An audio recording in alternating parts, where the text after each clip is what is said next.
Can you give us like a little background story of yourself?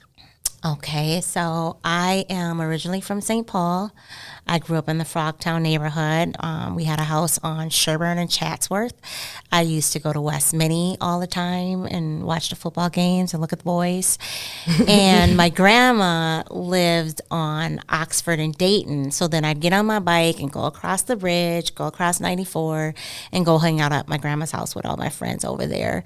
I went to St. Paul Central is where I graduated. After high school, I went to College of Visual Arts because interior design is like my first love, and that's like really what I'm good at is art, painting, drawing, interior design. And then I started dispatching after that. Went to be a public safety dispatcher. I got into 911.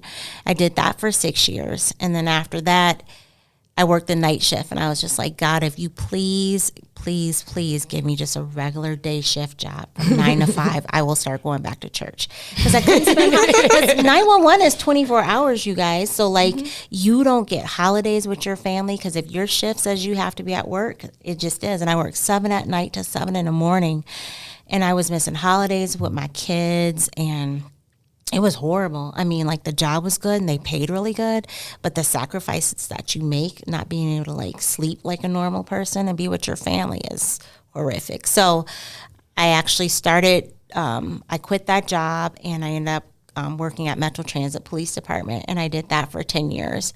And from there, I went to work for Department of Public Safety, working for the commissioner. I was the executive aide over there.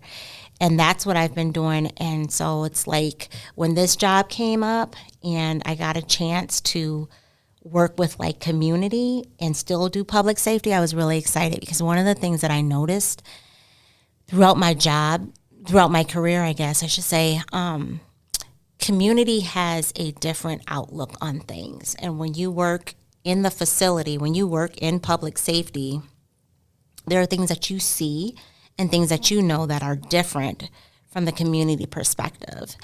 And I would be a public safety worker while I was at work, but then when I would go home at night, I was a community member, and I saw things totally different from a totally different perspective.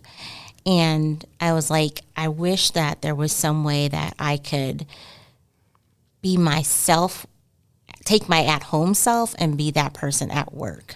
You know what I mean? I could not really talk about, okay, this issue is going on in my community, and at work, we need to do better, or we need to do something different, or you know what I mean?